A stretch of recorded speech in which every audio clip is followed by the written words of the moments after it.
Hey there, this is Pastor Pete with SimplySermons.com coming to you with a quick video blog. We've been talking about how not to get stuck. You know, I'm a firm believer that we get stuck a lot of times in life. I don't know if you've ever been stuck, but man, I've been stuck.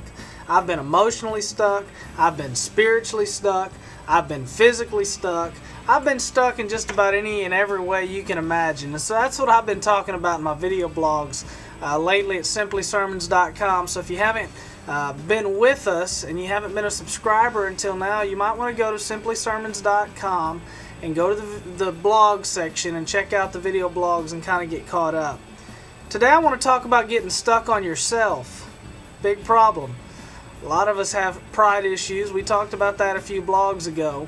But getting stuck on yourself is a little bit different. There are two examples in the scripture that I want to mention and I want to bring up. The first one is Jonah. Jonah, the boy or the man who got swallowed by a whale. The boy was kind of stuck on himself. He ran from God. God said, "I want you to go here," and he said, "No, I don't want to go there." And so he ran from God. He was so stuck on himself. He runs from God. And in case you don't know, learn the lesson from Jonah. You can't outrun God and you can't hide from God. But Jonah was so stuck on himself, he thought he was so cool and so good and such a big boy that he was going to outdo God. Didn't happen. But there's another person in Scripture that I think gives us even a better picture of what it means to be stuck on ourselves. And we find it in Matthew 14, verse 28. And it's a story where Peter walks on the water. Jesus comes out in the midst of a storm, and Peter says, "Lord, if it's you, tell me to come to you on the water." Now we know Peter was bold, but Peter was also stuck on himself quite a few times in Scripture.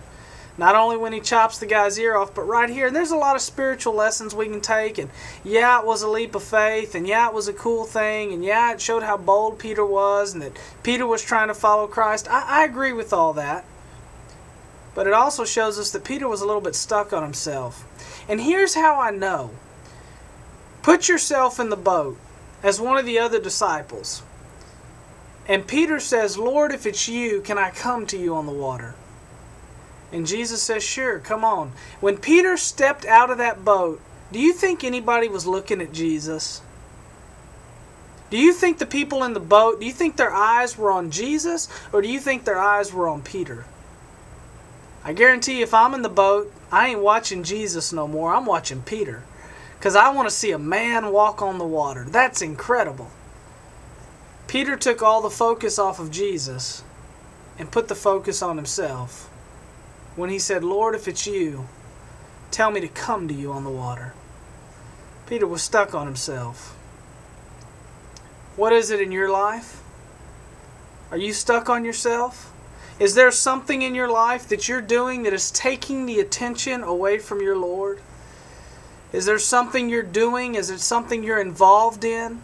Is there something that is taking the attention not only from yourself but from others and placing it on yourself? Are you stuck on yourself to the point where you're drawing the attention that God deserves and that God has earned and putting it on yourself? If you are, get out of the rut, man. Get out of the rut today, brother or sister, wherever you are. Don't be stuck on yourself. Don't get stuck on yourself. It's a recipe for disaster. We know what happened. Peter began to sink. Jesus picked him up, and He'll do it for you wherever you're stuck today. I pray that God blesses you wherever you are. Subscribe to this podcast. I'm doing them on YouTube now because you can subscribe to them. And that way, every time I put a new one up, you automatically get it. And you don't have to worry about hunting it up anymore. So subscribe to it on YouTube. Look up Pastor Pete. Look up Don't Get Stuck. I don't know how you look them up. But if you find it, subscribe to it. God bless you.